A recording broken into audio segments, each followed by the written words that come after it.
ஆம்பளைங்கெல்லாம் என்ன நினைக்கிறீங்க? நாங்கெல்லாம் ஏன் மேட்சிங்கா பிளவுஸ் போடுறோம்னு நினைக்கிறீங்க?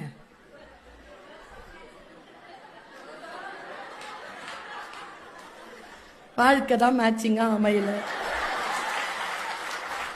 ட்ரெஸ் நீங்க பாருங்க, உங்க பேண்ட் ஒரு கலர், உங்க சட்டை ஒரு கலர். யாரையாவது ஏதாவது ரோஸ் சட்டைக்கு ப்ளூ பேண்ட் போடுவாங்களா? அதெல்லாம் அப்படிதான். உங்கள நீங்க மேட்சிங்கா பாக்குறதே இல்லை. ஏன்னா உங்களுக்கு கிடைக்கிறதே பெரிய விஷயம். ஆனா எங்களுக்கு ஒருத்தர் முறைச்சி பாக்குறாரு, இவ்வளவுலாம் எங்களை பத்தி சொல்ற அப்படின்னு. இல்ல, எனக்கு இந்த ஆம்பளைங்கிட்ட பல காலமா கேட்கணும்னு ஒரு ஆசை. சரி, வந்தனால நீங்க கேட்டு போயிருவோமே. நீங்க ஒரு 20-25 வருஷம் வாழறீங்களா மனைவி கிட்ட? ஒரு 10 வருஷம், 15 வருஷம், 5 வருஷம் இல்லங்க, கல்யாணம் பண்ண அடுத்த நாள்ல இருந்துங்க சாகுற வரைக்கும் அந்த டைலாக சொல்லிக்கிட்டே இருப்பான். உன்னை திருத்தவே முடியாது.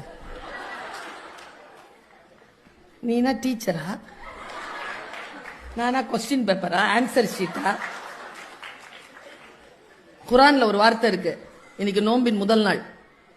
குரான்ல ஒரு வார்த்தை இருக்கு, அற்புதமான வார்த்தை. உங்கள் மனைவி உங்கள் விலா எலும்பில் இருந்து உருவப்பட்டவள்.